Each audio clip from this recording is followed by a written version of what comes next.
Hey, it's Kyle from HubSpot Academy. I have here on Zoom my friend Ben Hippley from Benchmark Training. We are talking about CRMs. And if you're a sales manager, you've probably felt the pain of trying to get your team to actually use the CRM that you paid so much money to get implemented. They feel like it's a tool just for you, not for them. But Ben and I are going to talk through why it's actually career suicide for sales reps not to be using the CRM they have access to. Ben, hello. Thank you for being here. Kyle, hello. I like the way you framed that career suicide for not using the CRM. I couldn't agree with you more. So let's talk about why. Because so often sales reps think it's just a tool for their managers to be able to get reporting and to hold their feet to the fire to see how they're doing against their numbers. But what's in it for the sales reps? Yeah, I'll tell you the needs for CRM for the sales rep specifically are countless, but maybe we'll have a few seconds to go over the most important parts. So I'll quiz you a little bit, Kyle. Make sure we're on the same page. What would you say is the most important skill that a sales professional has to have? Uh, Closing. How about listening? Well, yeah, listening is what's going to get them to closing. Yeah, absolutely right. So with all that active listening that we're doing with our prospects, what are we doing with all that information? So too many times I'll see sales professionals writing it down on notebook paper, trying to find it when they're going back to that prospect.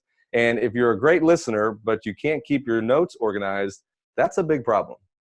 Yeah, and I've met plenty of salespeople who are like, "Oh, I've got it all up here. I can keep it straight." But if you're operating at scale, if you've got lots of contacts you're working with, something's going to get jumbled somewhere.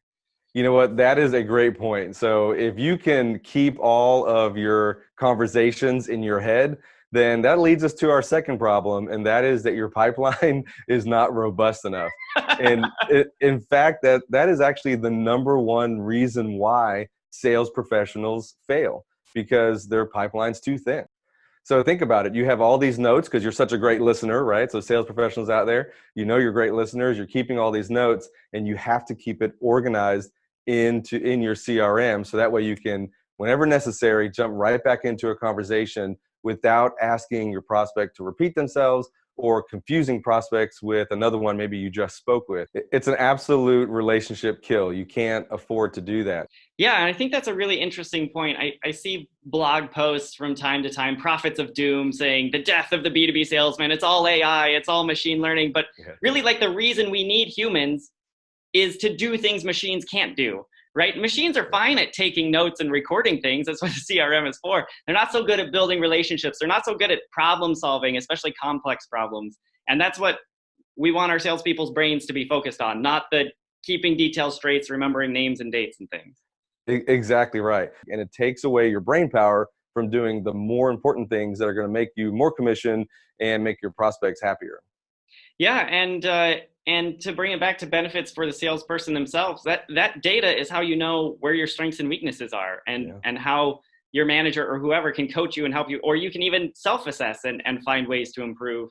But if you don't have that data, if it's all just in your head, you don't know where your weak spots are, and over a career of sales, they'll bring you down. Kyle, that is huge. Think of athletes looking at their game film, watching their stats. That's how they know where to improve and where to apply more energy. And as salespeople, if we're just kind of running in circles, trying to do the best we can without looking at that data, then we're not taking that energy and putting it in the right place. It's a big problem. Absolutely. Thanks, Ben, so much. If anyone watching this wants to find you on the internet, where should they look? Well, first off, you got to check me out on LinkedIn. If we're not connected on LinkedIn already, then shame on you. We got to be. So look me up, Ben Hippley, on LinkedIn. And then also check out our YouTube channel at Benchmark Training. Awesome. And if anyone watching this would like to see more from me and Ben, any burning questions or topics you'd love to hear discussed in relation to sales, shoot them in the comments, send them our way, and I would love to do more of this. Yeah, absolutely. Great plan. Cool. See you, everyone.